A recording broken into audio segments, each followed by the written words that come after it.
welcome to the deep dive. Today, we're jumping into something super relevant for pretty much everyone, getting communication right in virtual spaces. Absolutely. It's everywhere now. Right. So whether you're prepping for a big meeting online, or maybe you're just trying to get up to speed in a new area, or maybe you're just curious, it's your shortcut to really knowing what's what. Mm. And we're not just talking about what words to use, but the sort of subtle thing, how you sound. Professional, confident, basically effective online. That's spot on because in this, digital world we live in, Zoom, Google Meet, even those online job interviews, how clear and confident you sound, it really matters. It makes a huge difference. Yeah, it does. And the specific phrases you pick, they don't just send information. They boost your professional image. They help build connection, make sure people actually get your message. Okay. And for this deep dive, our main source is Virtual Meeting English, professional phrases for online conversations, which has some really practical stuff in it. And that's the cool thing, right? These aren't like boring phrases you find in some dusty old textbook. No, not at all. This is what actual professionals are using right now in 2025.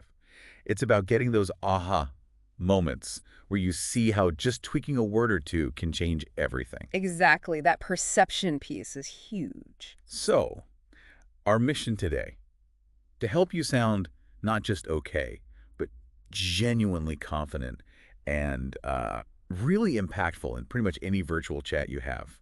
Okay, let's unpack this. Let's do it. So maybe we should start with, setting the scene. Those phrases that kind of lay the groundwork for a good virtual meeting. Where do we begin there? Well, probably the very first thing, right? Before anything else. Just making sure people can actually hear you. Yes, the basics. Instead of that awkward, hello, can you, mic check, something like, can everyone hear me clearly? It just works. Yeah, it sounds simple. It is, but it's polite, and it sort of proactively deals with that classic online problem. By asking it, you're showing you're prepared, you respect their end of the connection too, cuts down anxiety. That makes sense. Like building a little trust right off the bat. Exactly, before you even get into the content. So maybe, hi, this is Sarah. Can everyone hear me clearly before we begin? Simple, effective. Got it. Okay.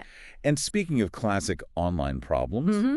what about that moment we've all experienced when someone's talking, but nothing? Ah, yes. The inevitable, you're on mute. The soundtrack of 2020 onwards. Pretty much. It's almost like a standard virtual meeting feature now. And saying it, usually with a bit of a light tone, it works because it's a gentle nudge. Everyone knows it happens. Right, no big deal. Yeah, it acknowledges that tech glitches are just part of it, keeps things moving without making anyone feel, silly. It actually helps make the online space feel a bit more forgiving. So just a quick, hey, John, I think you're on mute, does the trick. It really does. It's like the secret handshake of Zoom calls. Okay, so people can hear each other. Nobody's accidentally muted. What about getting everyone connected, especially if it's a bigger group? How do you start that off well? Right. For groups, something like, let's do a quick round of introductions is really, really effective. Okay. It's not just about names and roles, though that's useful. It's more about psychological safety, giving everyone a chance to speak, even briefly, right at the start.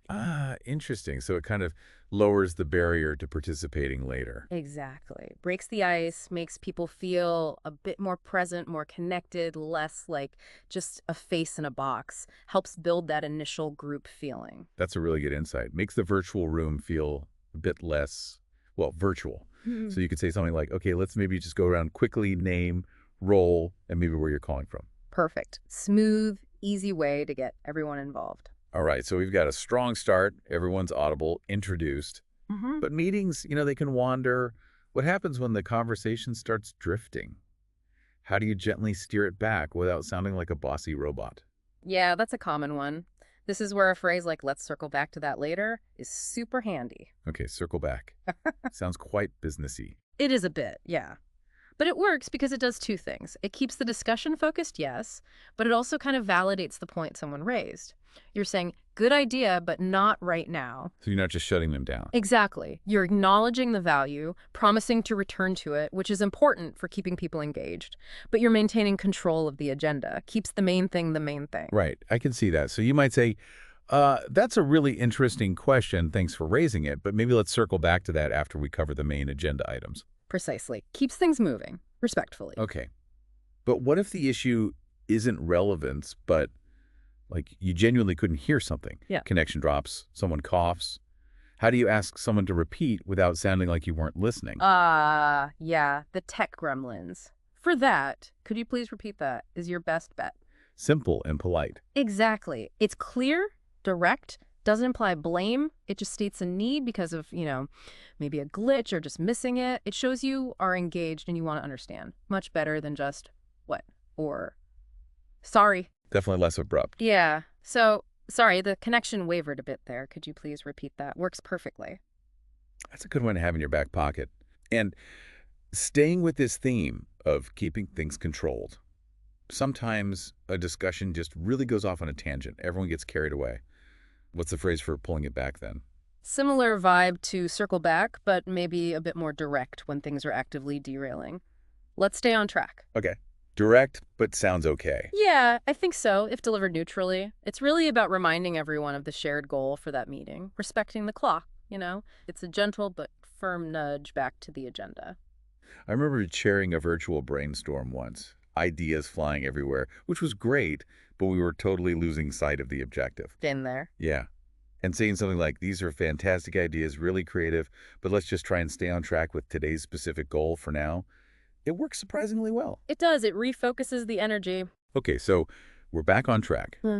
And now maybe you need to show something, like a presentation or a document. How do you signal that smoothly? Oh, super common need. I'll share my screen now is the standard, and for good reason. Clear and simple. Yep.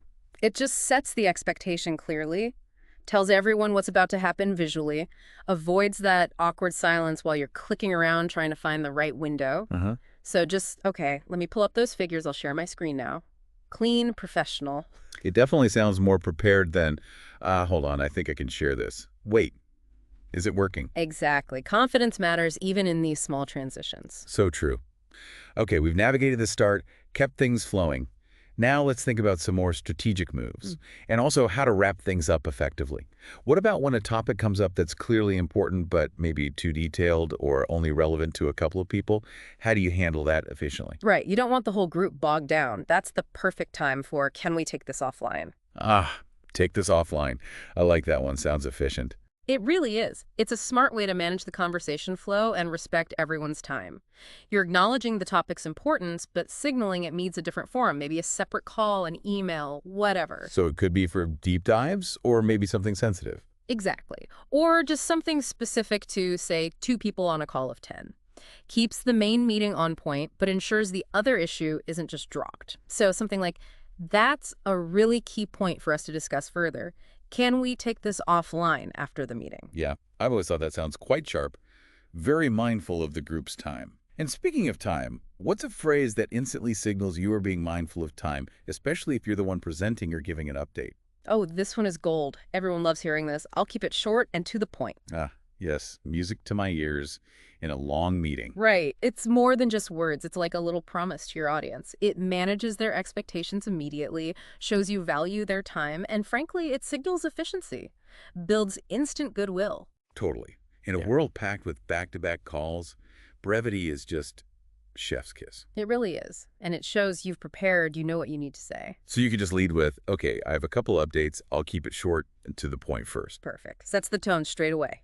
Direct, professional, respectful. Love it. Okay, and then finally, the meeting's done, objectives met, time to sign off. How do you end things smoothly and professionally?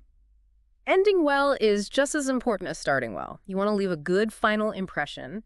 Thank you all for your time is simple, classic, but really effective. Can't go wrong with gratitude. Exactly. It's a polite, warm way to acknowledge everyone's contribution, their presence, their attention. It just provides a nice, clear, graceful closure. Absolutely. A simple, okay, I think that covers everything from my side. Thank you all for your time today. Feels like a perfect wrap-up.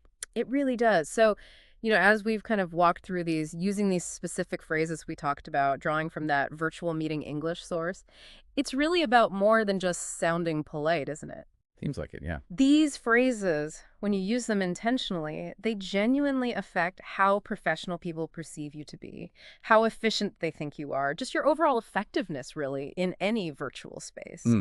Having this kind of knowledge, these tools in your belt, it lets you be more engaged, definitely more impactful, and probably feel more confident yourself in those online interactions. It can genuinely shift how you operate virtually.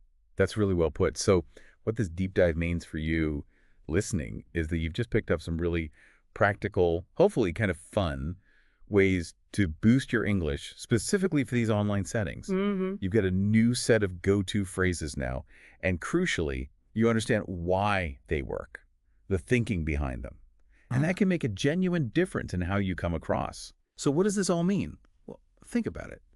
In this world that's becoming more and more virtual, how does choosing these specific phrases deliberately, how does it not just make you sound more professional, but maybe fundamentally change the actual quality of the connections you make, the collaborations you have online? That's a fascinating question. And are there other subtle language shifts happening? Things we haven't even touched on today that are quietly shaping how we see and judge each other in these digital spaces? Something to maybe keep an ear out for.